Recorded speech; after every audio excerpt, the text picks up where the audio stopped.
Okay, where are the children today? Let me see the hands. I know you're all over the place. Very good. Okay. So we have a story. We're back to the Old Testament today. We remember we left the children of Israel. They had gone through the desert, and they're right at the border of the Promised Land. I'll warn you in advance, this is a sad story. This does not have a happy ending. So here's what happens. Here's what happens. They're on the border, and the Lord says to Moses, "Send men to search the land of Canaan that I am going to give to the children of Israel. Send someone from every tribe of their fathers, every one of them, send a ruler of the different tribes." So Moses, by the commandment of the Lord, sent them from the wilderness of Paran, right across from the Promised Land. And all those who were sent were head men. They were chiefs among the people. And then it lists the ones that they sent. And Moses sent them to spy out the land of Canaan. And he said to them, "Go up this way, southward, and go up to the mountain and see the land, what it is, and the people that dwell in it, whether they are strong or weak, whether they are few or many." So they're getting ready to invade, right?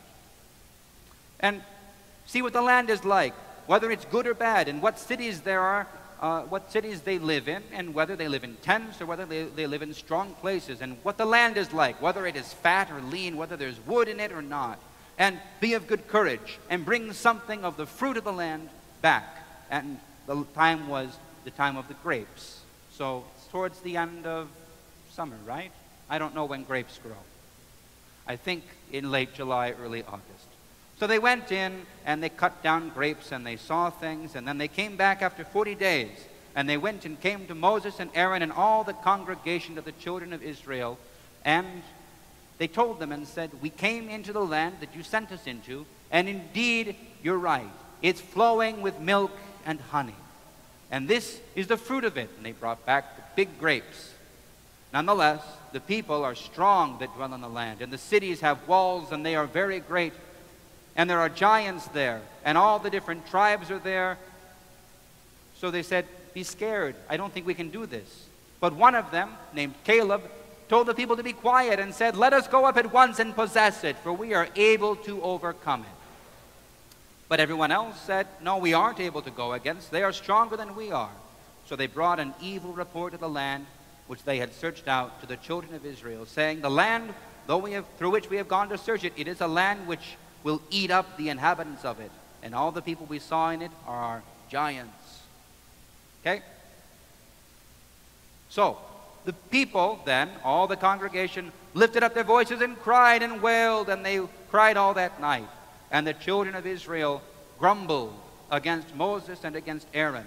And the whole congregation said unto them, We wish to God that we had died in Egypt, or that we had died in the wilderness. And why did the Lord bring us to this land, so that we would be killed by the sword, and our wives and our children be taken by these people? Wouldn't it better for us to go back into Egypt?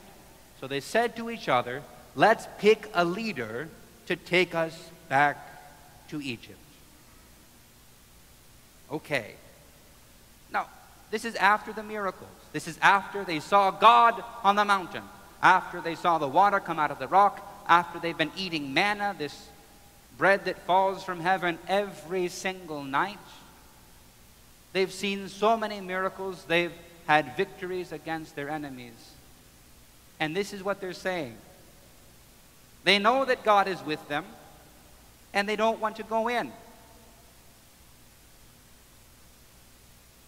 And then God gets angry, and he says to Moses, "Listen, these people, they're faithless, they're worthless. I'm going to kill them all, and I'll make you a great nation. You will be the vessel of the covenant." God knows what's going to happen, but he's using this to communicate to Moses how bad this is. And Moses pleads with God. He says, "No, because then the Egyptians and all the nations will hear, and they will say, 'See, their God only took them out of the wilderness, only took them out of Egypt to kill them in the desert. Keep them. Please, don't kill them.'" And God says, "Okay, I will be merciful to them, but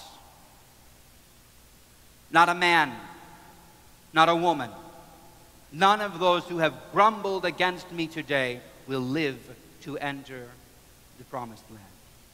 Their children I will bring in. But those who were promised good things, who were called to good things, and who refused good things, grumbling and wanting to return to slavery, they will die in the desert. Their children may be faithful, but the parents are faithless. And then the people cried and said, we're sorry, we'll try. So they actually tried an invasion, and it didn't go well, and most of them got killed. And then they went back into the desert, and they wandered there for 40 years. If you ever heard, why was it that the Israelites were in the desert for 40 years? It doesn't take that long to get from Egypt to Israel. It's because they didn't believe. They wouldn't receive the gifts that were given. They complained, and they moaned, and they griped, and they murmured, and therefore they died in the desert. So what's the lesson? There are many lessons. Let's call it this one.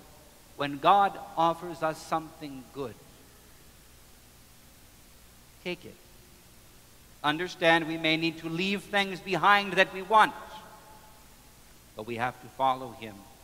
We have to receive His gifts. And God forbid that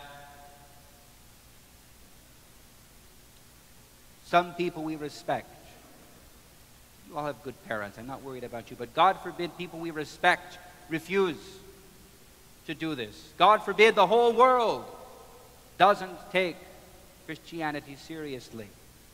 So what? The children of Israel had seen all these miracles and they still doubted. Don't be like them. Have faith, follow God, receive His gifts, come to church, pray, fast, love one another, walk in the path of Christ, take up your cross and follow Him. This is the way of life, and God gives us life, so let's not choose death. Fair?